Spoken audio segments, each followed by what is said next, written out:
Oh, Bill. Mm-mm. Hey, y'all. Welcome to this week's episode of Raise Kiki with Jonathan Lee. I'm Jonathan, but you already knew that. Our guest this week is the amazing Sheba Simpson. Now, I met Sheba by happenstance. She came knocking on our door one night because she's campaigning for city council and of District 9 here in Harlem where we live. And turns out she was my neighbor. And she was also an educator. And I had so many questions. I wanted to unpack education in America. I wanted to understand what defunding the police would look like for her. I had so many questions, y'all. So this is a two-parter. First part is today. Come back on Thursday for the second part.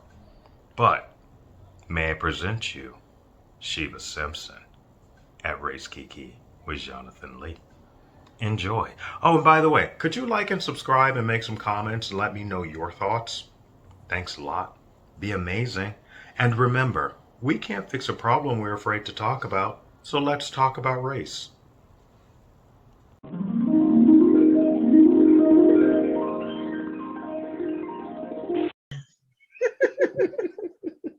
Well, hi, Shiva. Welcome to Race Kiki with Jonathan Lee.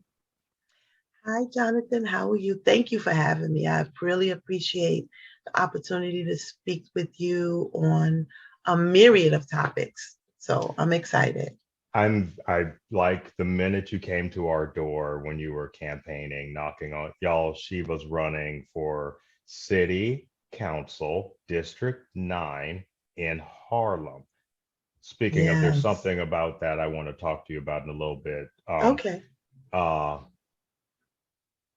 and she came knocking on Scott and I's door one night, and we're all like, "Who in the hell is this?" We opened the door, and your energy was so infectious. Thank And you. I was like, "Who is she?" And you were bubbly, and then I learned more about you told us about how you had been a teacher for a really long time and how you Still really am. have still see another conversation I have to have with you in a second. Mm-hmm. But I'm here for what you're here for. Yes. And I wanted to have you here to ask you a question. Yes. When did you learn about race? Oh, the funny thing is I'm a Catholic school kid. Mm-hmm. I honestly, to be very clear, I learned about race by nuns. I learned how they treated us differently. And the thing about it is, the school that I went to was predominantly Black and Hispanic, or Mm-hmm. Latinx, as we say now. Mm-hmm. But because the Spanish children were lighter skinned, they Mm-hmm. got treated better than we did. But in my neighborhood, which was very diverse, still had a few Jewish people living in the area, but predominantly Hispanic and Black. So the first years of my life, first 10 years, I lived in the Bronx, the South Okay. Bronx. Okay. I lived on Kelly Street, Leggett Avenue, and the Grand Concourse, then back to Kelly Street. And we came to Harlem when I was 10 years old. Okay. But to continue the response to your question, I learned race from nuns, that we were different and we were treated differently. And I honestly think that um, had my great uncle, Mm-hmm. Henry, not had been studying to be a priest, some of the things that happened, we could have probably gotten expelled for. Like, we weren't bad kids, Mm-hmm. but like my brother Freddie was blamed for something that he totally did not do. As And he was usual. and he was slapped across the face by the principal at the time. Mm-hmm. And I was standing there when the whole incident that he got in trouble for. Um, And this happened at lunchtime. And by the time we got home, the handprint was still in my brother's face. Yes.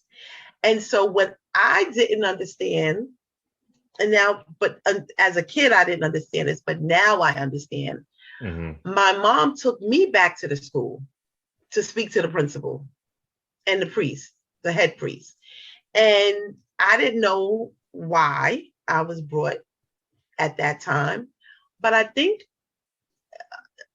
it was necessary for me to see that and hear my mother's response to them about them putting their hands on one of her 4 children at the time. Mm-hmm. And it's always been about doing the right thing, right? Saying and standing up, even against the people who we are told we're supposed to be revere, right? We're supposed to revere certain people like Absolutely. priests and nuns and police officers and your parents. And,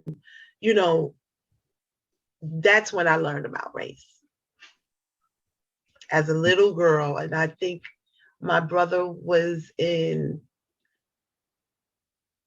6th grade, or we might have been younger than that, but it left a real imprint on me, seeing someone hit one of my brothers, because I had never seen anyone hit my brothers other than my mother, and in such a vicious and malicious way, especially when it was something my brother had clearly not done. That bothered me for a long time.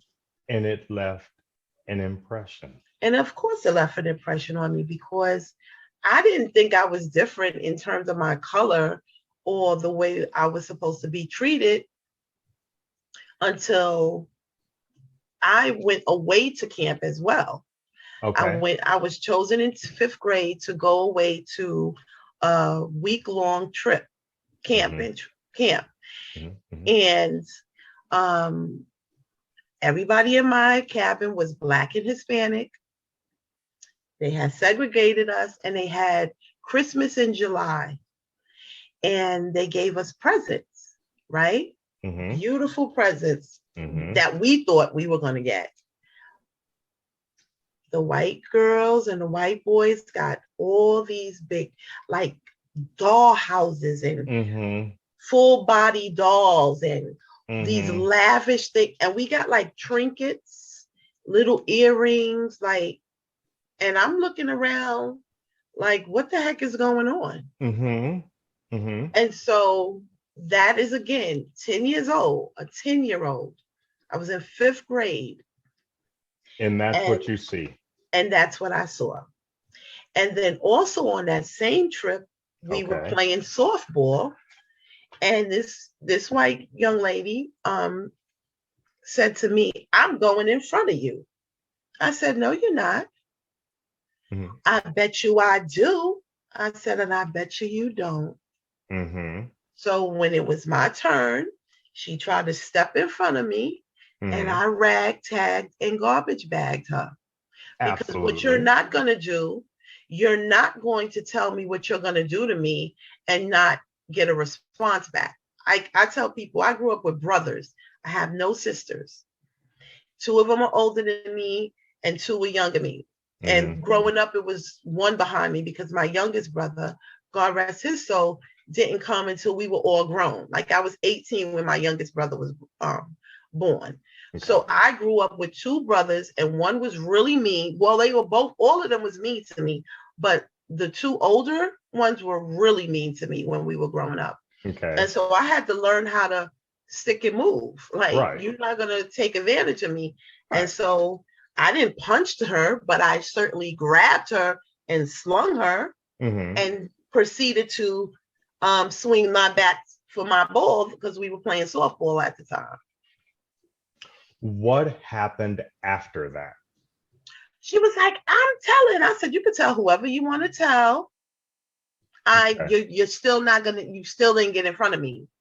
So they tried to talk to me. I said, "You can't talk to me about anything.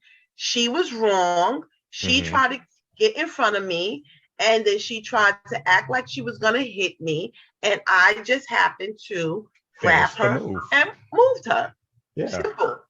I didn't honestly get in trouble for that. I didn't. Okay. Because other people saw what happened, and the counselors saw what happened. So I didn't get in trouble for that. But that was privilege.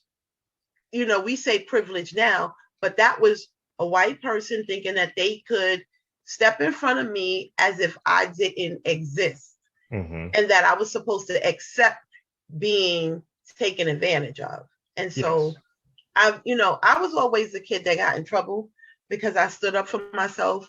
After like fourth grade, like my brothers will tell you that they literally could tell you the year I went from being a really, really super quiet and docile to really being an outspoken, not a troublemaker, but I've learned how to self-advocate for myself early because I knew I had to. I had to. It wasn't. There was no one out there, right? There was no one to protect me. You know, I was a smart kid, and I was very athletic. So those two things, you know, well, it's not, and it's that super smart thing because I almost got left back in third grade, but that was from depression. My mom was never home because she was working 2 and 3 jobs. I was home with brothers who I didn't like at the time. So I literally had to figure out at 8 years old how to raise yourself, how to raise myself, how to be strong, how to, you know, and something got lost, and that was the schoolwork. But I'm also that person that it was a Sunday afternoon. I'll never forget it. And my mother answered the phone and she repeated the teacher's name. And I can't even remember the teacher's name, but I remember her saying, "Oh, so if Sheba doesn't finish her work or make up this work, she's going to be held back." And I sat there in that chair and like I was frozen. And I was like, oh, hell no, in my head. I'm not going to be in the same grade with my brother that's right behind me. That was, it was a motivator, right?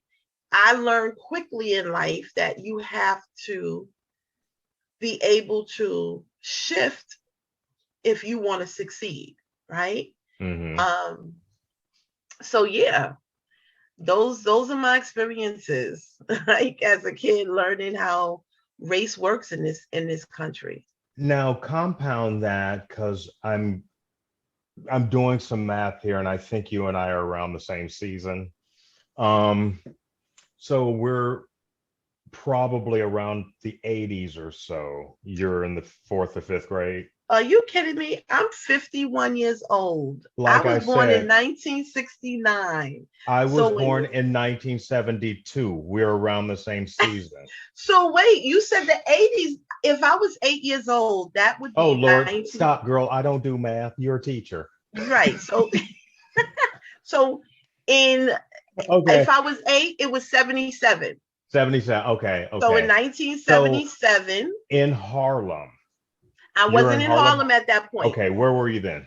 I was still in the South Bronx at the time. Okay. And that's when the onset of the people coming from the Dominican Republic, Puerto Rico, Cuba was, you know, they were coming into the Bronx. Okay. Right? Okay. And so, yeah, but I didn't have problems with Spanish people, right? Hispanic people. We all knew that we were all in the same boat. We were all poor. We were all trying to make it. We were all parents were all on welfare, but our parents had an idea that they held on to, that education was going to help us get to where we needed to be. And to this day, I'm in such awe of my mom being able to put 4 kids as a single person through Catholic school. I went from Catholic school from 1st to 12th grade. That's incredible. And not to say my mother had our tuition one time, but again, here we go with racism again. So I went to one of the most prestigious high schools in the Archdiocese, right? And in the Bronx. And they were racist. The principal was racist.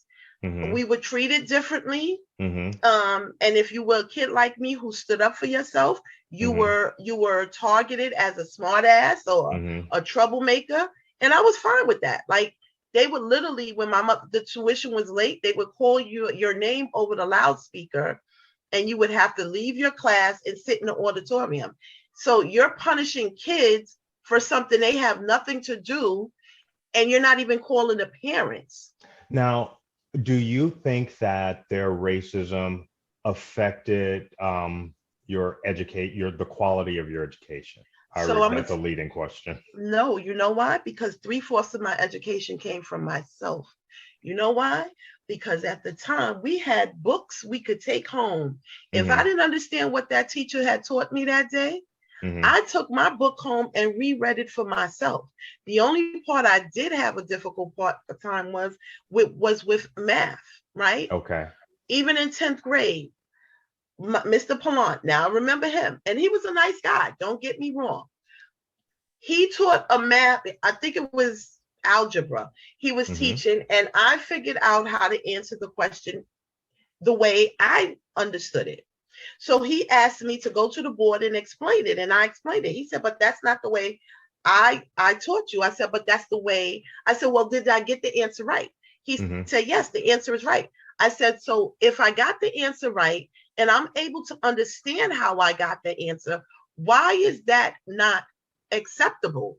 Right. His response was, "Just do it the way I taught you." I said, "But I don't understand it the way you taught me."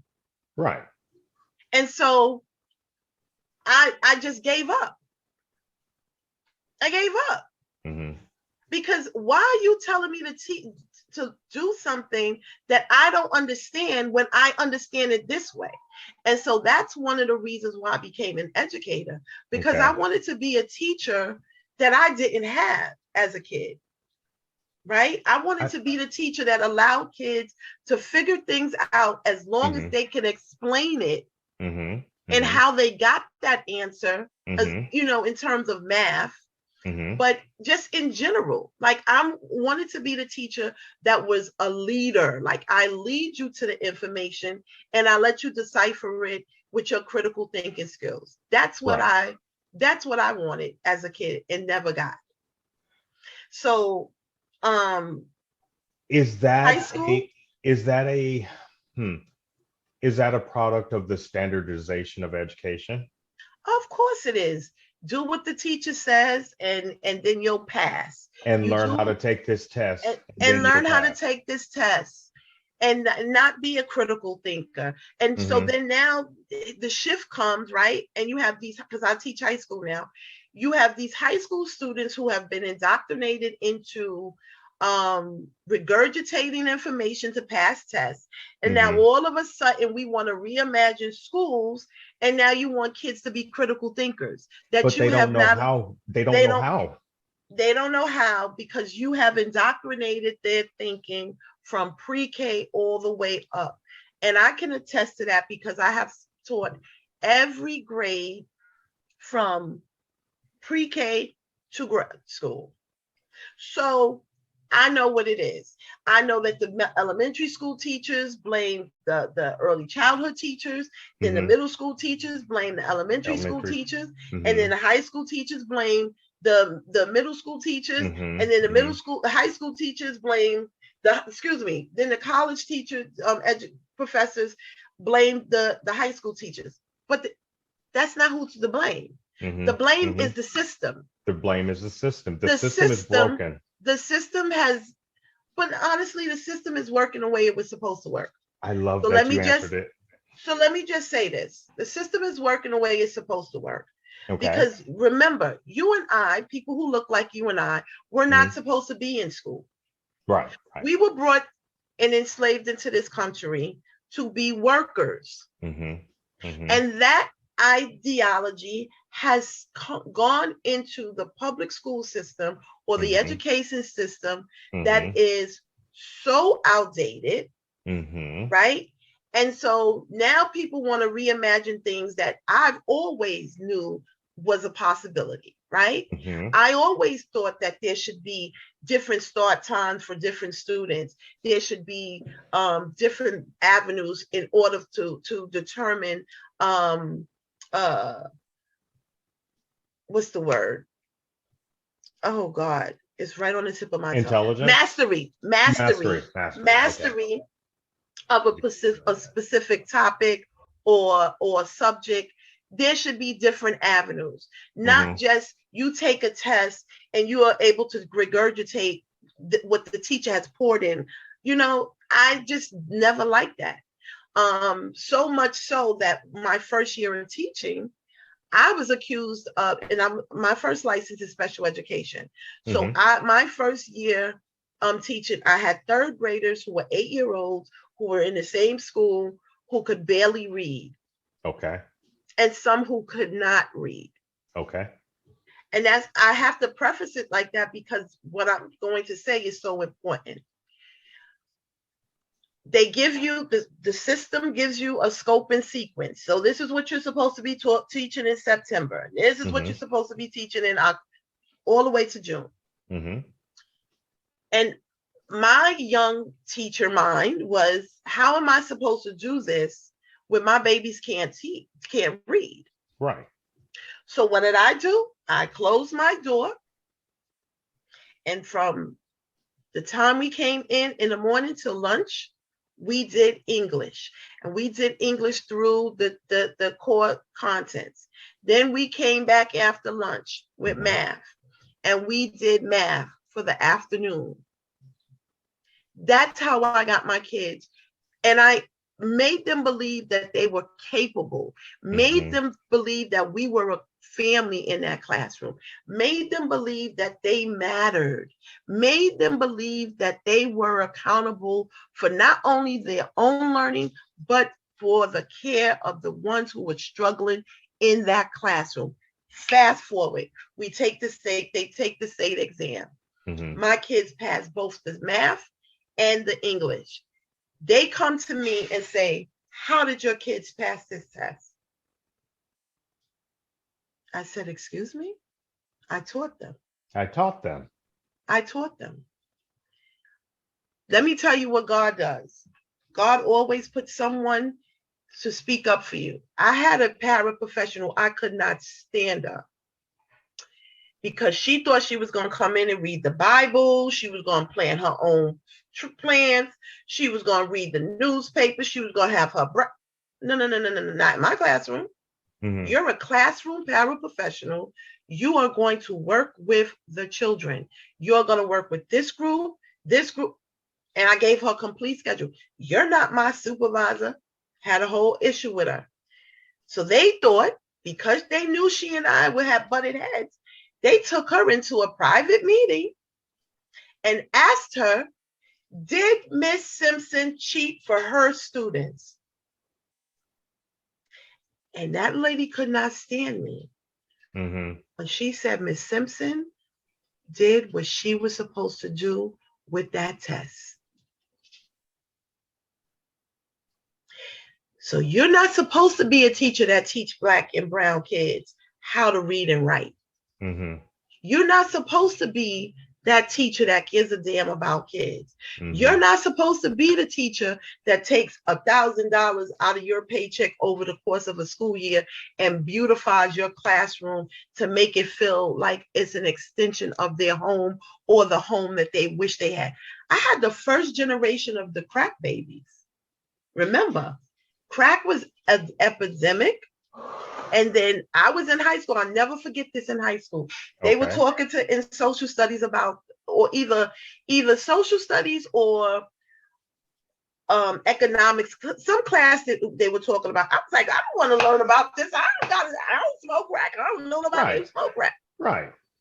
Fast forward, what did God do? Gave me the first generation of children who were born crack addicted. Okay. And yet and still, flawed in all, they passed that state exam. Of course. Not because of anything other than they knew that they could do it. They knew that they could do it because they were born under terrible circumstances. That doesn't necessarily mean that their life is terrible. That's right.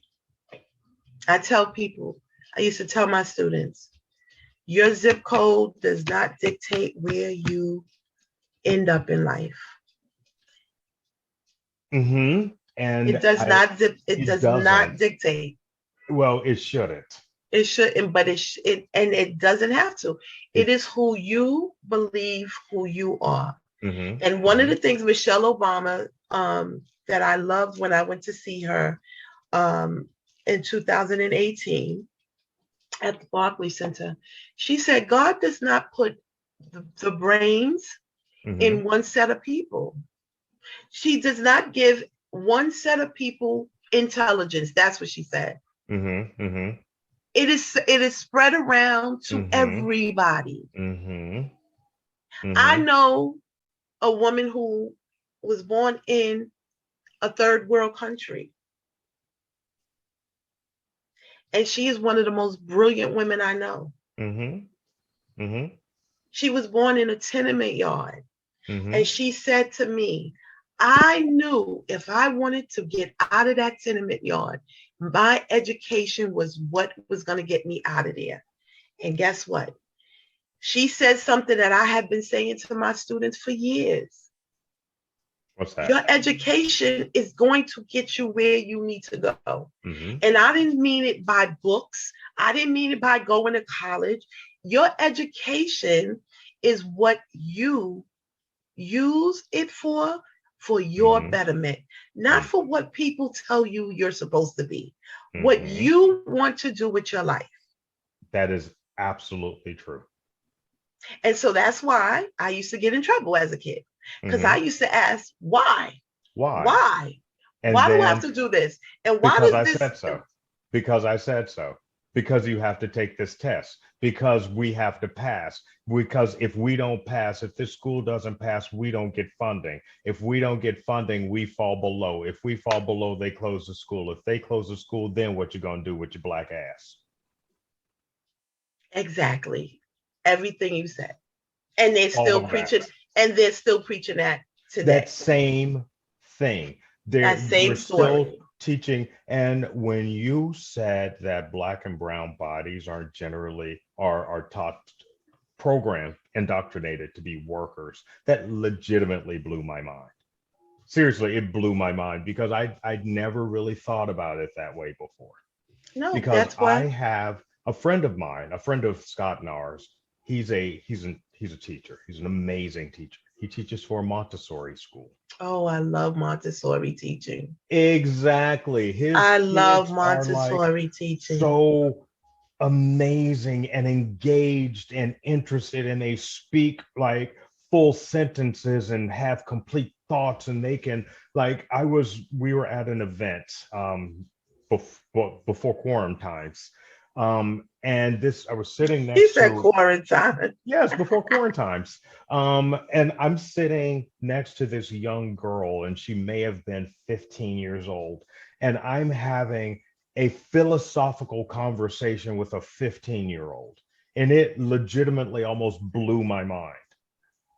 And Yes. She was so engaged and intelligent. And it was because of the education that her family was able to afford. That's right.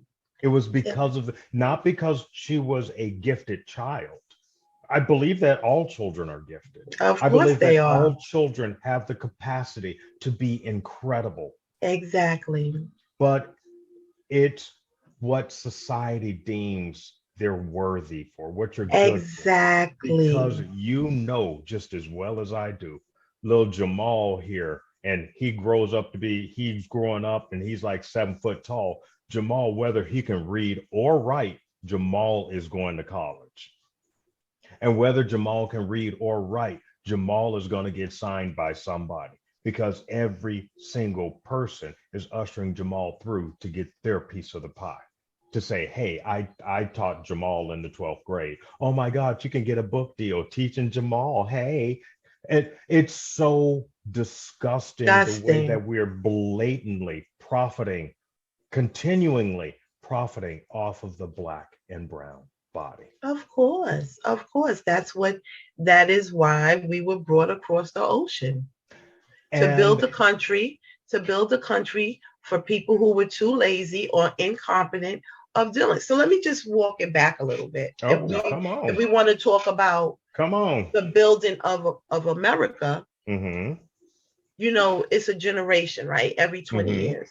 So Mm-hmm. when the Europeans first came to America, they could not contend with the changing climates, right?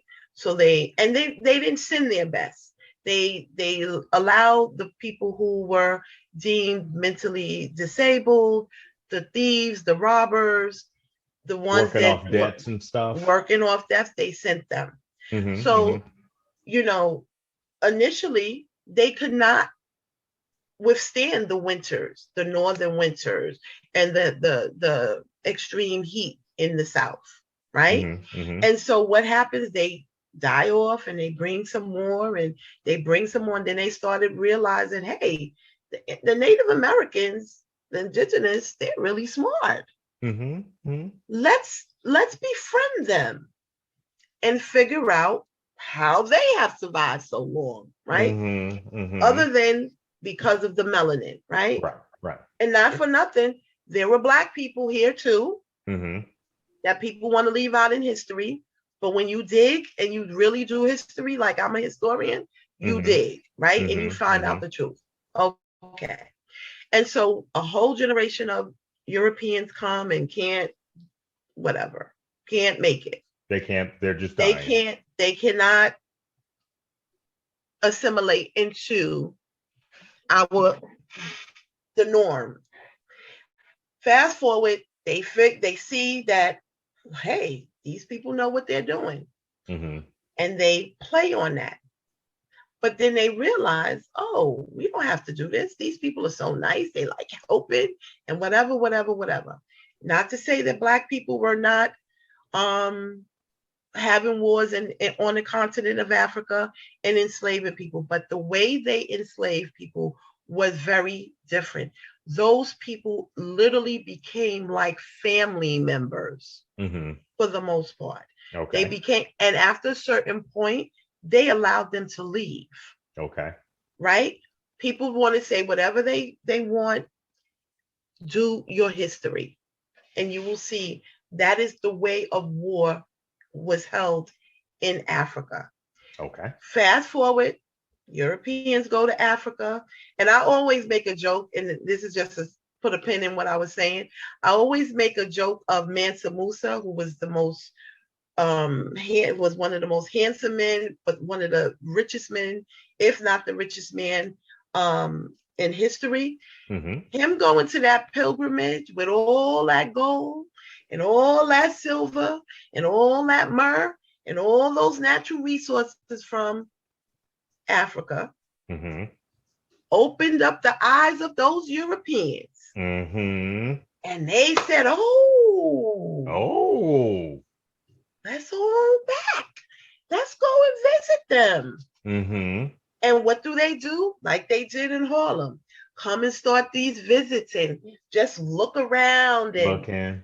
as they're plotting and planning how to take this land from these people and use them for their Mm-hmm. benefit, Mm-hmm. right? And so that is how we got this influx of the beginning of slavery. Fast forward, we go and we're talking about the Bacon Rebellion, because initially the elite didn't care about anybody but making their money. So Right. they didn't care about indentured servants who were white, Black. They didn't care.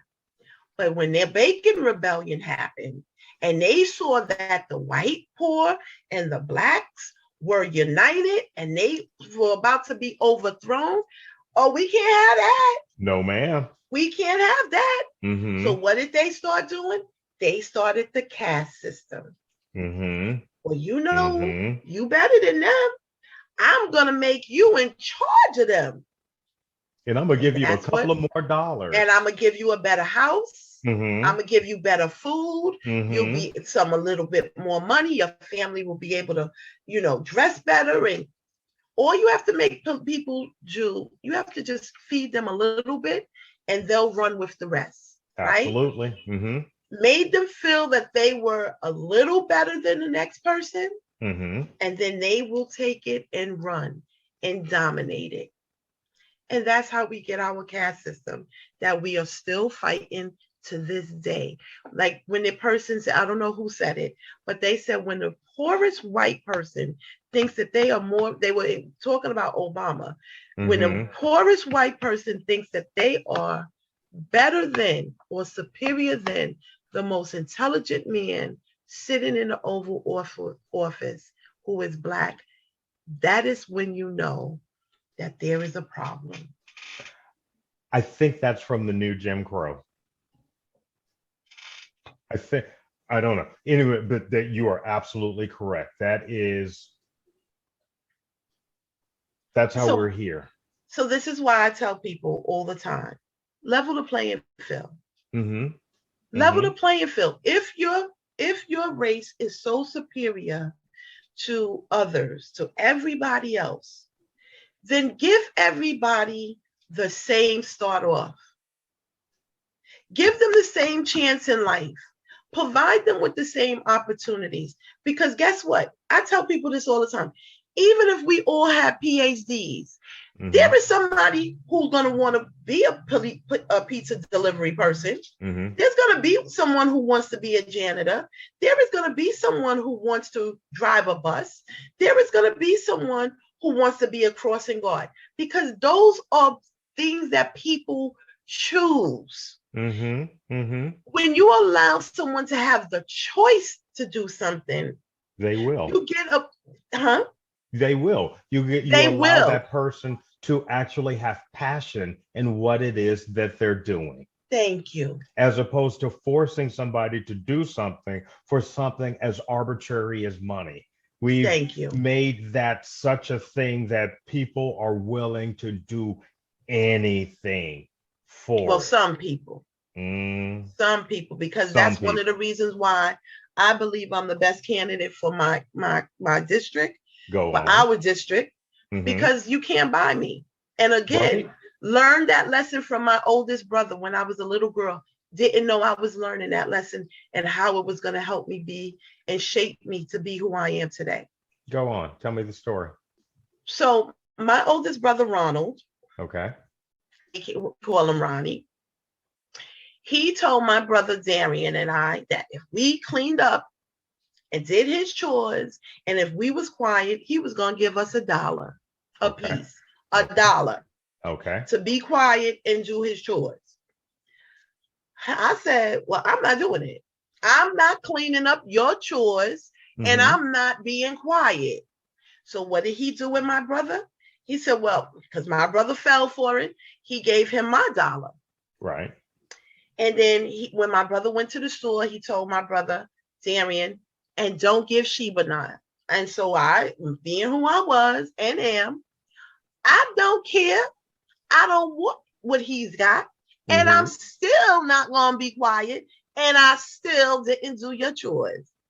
So fast forward, that lesson was teaching me, you can't buy me. Right. You can't buy me to do your dirty work. You can't buy me to get out what you don't want to do and make me the beast of burden. And you're not going to silence me because you think that we should be quiet. Did not know what lesson I was being taught then, but that lesson has carried me through and has made me able to stand up when I was dating an NBA player. Right. When I was dating people who had at the time more money than I, or more expensive car, or more beautiful apartment or house. None of that ever has fazed me. Right. Those things don't faze me. You know what fazes me? Integrity. Exactly. You know what fazes me? Honesty. You know what makes me feel good? People who have really succeeded despite what has been done and said to them. and still manage to be And guess what? compassionate. That is me. Yeah, I absolutely agree with that. So you can't make me sell my people out. You can't make me be quiet to something that is killing my community. You can't make me stand and smile when I want to punch you in your face. Right. For Now, saying some slick shit, excuse me, some slick mess out your mouth that is going to ultimately down the line affect my community. Now, let me ask you a question. I was reading this article, I think it was in the Post the other day. Oh, no, I'm sorry, not the Post, the Times, about a developer trying to rezone at. Go ahead. So, okay, at 142 and bring a 17-story apartment complex with 20 low-income housing, which means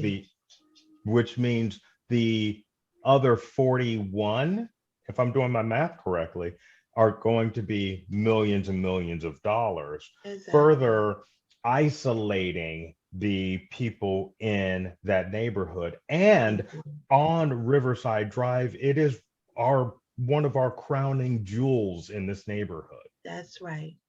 What up with that? So I'm gonna be very honest.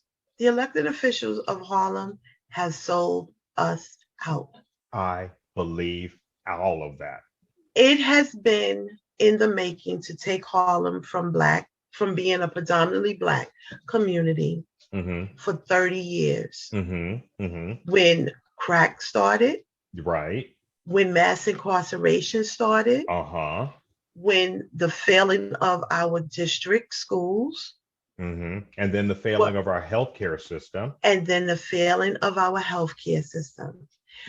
Why is Harlem Hospital only known for going to be treated for gunshots and delivering babies? Do you know I've never been inside of there? I don't go to that hospital because I went there several times and was disgusted each time that I went. Okay. And I'm not saying that there are not some good doctors in there who want to do some good work for the people of our community, but it is not a given. You know, what's really interesting? The facade was changed. The facade of Harlem Hospital has changed, but not the climate and the culture has not changed. You know, I was talking in this disregard to Black and brown bodies. Right. I was talking to my friend, Dr. Michelle, yesterday in a race Kiki, and she was telling me illuminating to me about teaching hospitals. I didn't realize that a lot of teaching hospitals are in predominantly Black and brown neighborhoods. Right. You know why? Because we're easier to experiment on. Exactly. Traditionally, but we're trying really hard to fix medicine, because when our healthcare system failed and Black and brown bodies were dying at a disproportionate amount because of COVID-19. People don't want to have that conversation that doctors kill more Black and brown people than the police. Nobody wants to have that conversation. It's because of when we go in to see a doctor, a lot of them are speaking condescendingly to us and not believing us when we say we have pain, and sending us home with ibuprofen when we are legitimately ill, and under prescribing. I truly believe that if we treated crack like we treated this opioid addiction, because opioid users don't go to jail, they go to rehab because it's a disease. Exactly. But crack is, you have to put an addict in jail, when an addict is suffering from a disease. Suffering from a disease. And why can't we acknowledge and care for that addict but yet we heavily police a black and brown because neighborhood. because they don't look like The people lawmakers. who take opioids, and they don't look like the majority of our lawmakers. Hmm. And Hmm. this is one of the reasons why progressives like me, people say, well, you're a Democrat. Yes, I'm a Democrat. That's the party that I'm affiliated with, but Hmm. I have progressive ideas. Okay. I am about reforming healthcare. I'm Okay. about defunding the police. And when I Hmm. say defund the police, I don't mean like most people say abolish the police and abolish prisons. That's not what I'm talking about, but that's further into the conversation. Hmm. But Hmm. realizing that the historic and systemic underserving of Black and Brown people has been done purposely. Hmm. It is done purposely because honestly, I believe that they want to exterminate Black people. I agree with that. And people don't want to hear that hard truth. And Because if you didn't want to kill people with impunity, or you didn't want them to no longer exist, then why are we the race that is so burdened with so many issues? And don't say we caused it ourselves. I know so many people who wanted a chance in life and hmm. didn't get it. Hmm. I know so many, and I'm not going to say that Black people who look like you and I are not agents for white supremacy either. Right. It is Absolutely. it is a true fact that there are all skin folk ain't my kinfolk. It True. is a It is a true true fact. fact. Yes. True fact. They uphold white supremacy and Hmm. believe that they don't. But when Hmm. you corner them and question their motives and their language and their actions, It right? is coded in white It supremacy. is coded in white supremacy Yep. And it is coded in anti-blackness. And it is the most and hate, hateful. self-hatred. Yes, it's the most hateful vitriol that you hear, and you sit and you digest it and you say, but how are you benefiting from this? How much did you put out to get in?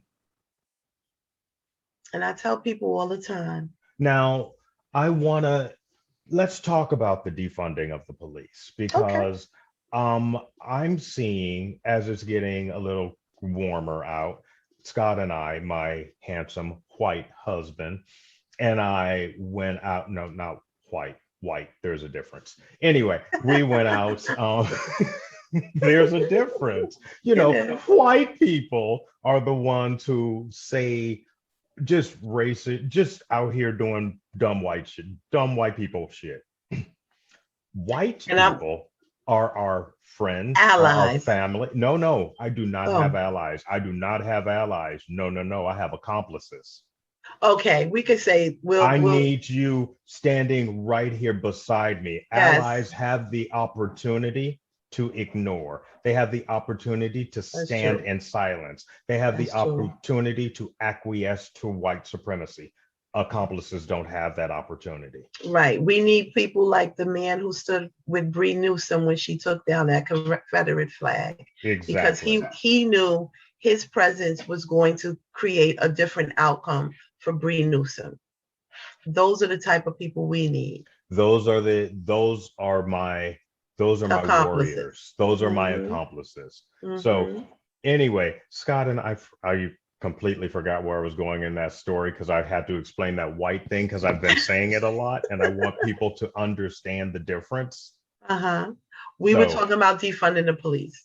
yes, so we're taking a walk down. We were on our way to the A train. So we're walking down 139, Mm-hmm. and on every single block, there's a set of cops just standing. Really? Every single block. And I didn't, it was a couple of last week, I think, but every single block, Wow. a pair of cops. They were in the subway station. They were at like they're everywhere. And every time we leave the house, I'm seeing new sets of cops flooding this neighborhood. Mm. And I know that I was also hearing on the news where our our mayor, both of them, are being tough on crime because we have a war on drugs, and that translates to flooding Black neighborhoods with cops. Are you asking me? I'm asking, what does the idea of defunding the cops look like for you? First of all, it is not retraining them. No. It is not retraining because Mm-mm. you can't retrain racism. Nope. You can't retrain bias.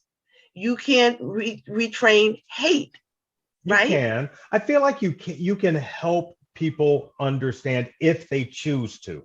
And right. So that's where I'm going with that. Okay. You can't do that if the person is not willing to look themselves in the mirror first. Mm-hmm. You have to admit it to your self first before Mm-hmm. you can admit it to anyone else, and then retrain yourself to address people in a different way that you have traditionally done, right? And so I believe the same way you give a suspect a lie detector test, I feel that you should, if you want to become a police officer in this country, you need to be able to take a lie detector test. And with people who really know how to read the results, and they're not going to train people how to pass it. You understand what I'm saying? They need a psychological, they need what did I just say? The lie detector test. They need to be able to say, and they need to stop in New York, not letting them live in our communities. Because I said that to a group of police officers at my first clothing drive. I said, you guys need to live in this community. I absolutely agree with that. So he says, oh no, that would be too dangerous. So I said, sir, it's not dangerous enough for you to work here, but it's too dangerous for you to live here. I said, I lived in a suburb in New Jersey, and the police officers lived in my community. So what is the difference? You know, the difference is because in my community, the police officers, for the most part, respected the neighbors because we were neighbors. They respected the residents because they were neighbors. They came into the schools. They talked to the kids. They talked to families. They showed up for parent-teacher conferences. They had programs that came in and taught kids about drugs and other ways to, build relationships with the kids within the community. And not for nothing, they do that in New York. However, the way they talk to our kids, because I was a dean for 4 years, and I had programs where I tried to bring the police in, but their attitudes, even when they were doing programs for our kids, was like aggressive, disrespectful, discourteous, unprofessional, to say the least. And so our kids were like, we get the F out of here. Right. We don't want to talk to you. Right. And so my thing is, you can't want respect and not give respect. My mother taught me that as a kid. You got to give something to get something. Because you have a badge and a gun does not make you better than me. And it is a chosen profession. It wasn't like we told you you want to be a police officer. You chose this profession. Granted, got it. They put their life on the line. But they put their life on the line for who? Yeah, for who? For the community. Not for this community, not my community. Wouldn't it be it? You're absolutely correct. If I don't understand how you can police a community you don't live in. And you don't Because you respect don't, yeah, you have no respect for that community. and no You don't regard to. see the people in that community as people. You don't see them as human. You see them as a potential criminal. Because when that cop said, oh no, it's too dangerous, what you're doing in your head, but that statement alone is very, very, very telling of the attitude that he walks these streets with. Exactly. And I just said, sir, if you can't be in the neighborhood, live in the neighborhood You in shouldn't which work you here. work, and you can't live here, you shouldn't work here. You shouldn't work here. I I said, absolutely because, agree. and that's one part of my housing and funding policy is Okay. that the doctors, the nurses, the firefighters, the teachers, all should live in the communities in which they serve. Because one, the money will Stay in the translate community. within the community. You will have a better understanding and respect, because I know I don't want to go to a supermarket and have to see Michelle, and Michelle got an attitude because I took care of her in the emergency room and I was nasty to her. Right. You're gonna your idea of the people changes. It gives you accountability. When it gives you more accountability. Yes, it gives you accountability. Of your language, of your language, and in the way you regard life. Because if Tyrone comes in with a gunshot and Tyrone is your neighbor, you're going to be more susceptible to try to help Tyrone. When you know Tyrone is an A student, Tyrone works 2 jobs to put himself through college. Tyrone's mother may be on dialysis and he's helping her with his 2 younger siblings. Your respect is going to be different. That way you're not looking at Tyrone as some drug black boy thug. who came in. He got shot because he probably was out there doing the wrong thing. Exactly. He may have probably had a gun. He may have probably had a gun. What did he do? Because black people never get the they never get that. Oh my God, what happened? It's more along the lines of, oh my God. What did you do? No, it's have. Black people never have the assumption of innocence. We always have the presumption of guilt. That we did something wrong. Yeah, even with this, even with your handsome face, even with my face, even with the clothes we wear, even with the car we drive. Even when we open our mouths, we're elegant, we're beautiful, we're giving you all the things we need to, and yet you're going to question who you think I'm supposed to be because I'm not the black person you think I am, girl. The stereotype the stereotype that you have pictured of me all your life. I walked out of an eye doctor's office years ago when I told him that photo. I don't know the word I used at the time. I should know it because I said it to him. And he was like, wow, such a large word. I said, excuse me? What? He was like, I just never heard anyone be able to articulate how light affects them so dramatically. I picked up my purse. I'm done with this foolishness today. And I was out of there. You rightfully so. And his secretary, when I was walking out, was a black woman, and she did like this. Because she knew he was a racist piece of crap. What are you talking about? Such a large word. Who are you talking to? You speak so well. I was like, thank you. Where are you from?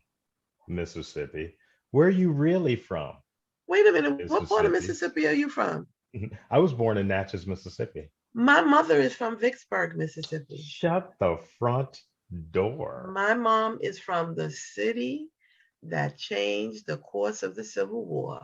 Yes, she is. Now, if we get to talking too much, we might be cousins. We probably are. We probably are cousins. You already know.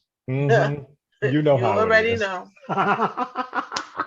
You already know. Sometimes it's and that's another reason that it makes me so angry about Black people being enslaved in this country, because we were shown so many places Mm-hmm. in this country and all over the Mm-hmm. diaspora that Mm-hmm. you don't know who you may be Who your dating. people are. You don't. And that is what bothers me more than anything else, that our culture, our traditions, our names, our families were taken from us, and we're told to get over it. But you can't get over 9/11. You can't get over Pearl Harbor. You can't get over the Holocaust. You You can't can't get get over the over goddamn Civil War. the Civil War. Y'all still got these flags flying high, even in the village. I was down there about 8 months ago, driving down Houston Street, and somebody had the Confederate flag in the window in New York. Flying a flag of a loser. And then you want to replay the Civil War like it's going to change the outcome. You're lost. And God knows that you should have lost, because it was an inhumane way to make money. Because you're and when I'm on my real BS, I'm like, because your A's was too lazy to do the work. Because you didn't know how. You know what you knew how to do? I feel like Appropriate. appropriate. Look, I put a flag on it. This is mine. And now everybody who doesn't think like me, look like me, dress like me, talk like me, and act like me is other. And We're therefore, othered. they are othered. Therefore, we have to put them down to the ground. And you know who's going to be the lowest? The darkest of them all. And that's, And go ahead. we sprinkle these seeds of dissension in the poor whites, the Asian community, the Latinx community, the Muslim community, all of these things. And but we hey guys, hey Muslim guys, guess what? Mexicans don't like you. So now they're fighting. Hey, but these are all white people telling this is all white supremacy. And then so we're all fighting one another. And then they're like sitting here on their drinking tea, like look at them this. as we rake in all of their money, right? Making As we every rake up single dollar. As we're sitting in here saying, oh my God, this is terrible, ordering Amazon after Amazon, knowing full well, I almost said a curse word, knowing full well that just as well as I do, Amazon workers need to be in a union. You know it, I know it. Jesus. And then this is why they had that big vote, and they said that they, you know why? Because they were threatened. The news didn't talk or not talking to us. I know those people was threatened. I know that they were. Yes. I know that they did some dirty shit to them for them to vote against that union. I know it, because who would vote against in 2021 with all that we've seen go on in the last year? Who would vote not to have a union? And then what they're doing is speaking to people in a way that's fear-mongering, telling you all of these negative things, much like they did in our former election, painting all these terrible pictures. And it's speaking to a class of people who are only trained to be workers. To work. And not for nothing. So the system is working the way it's supposed to work. Designed. And so this is why I love this generation.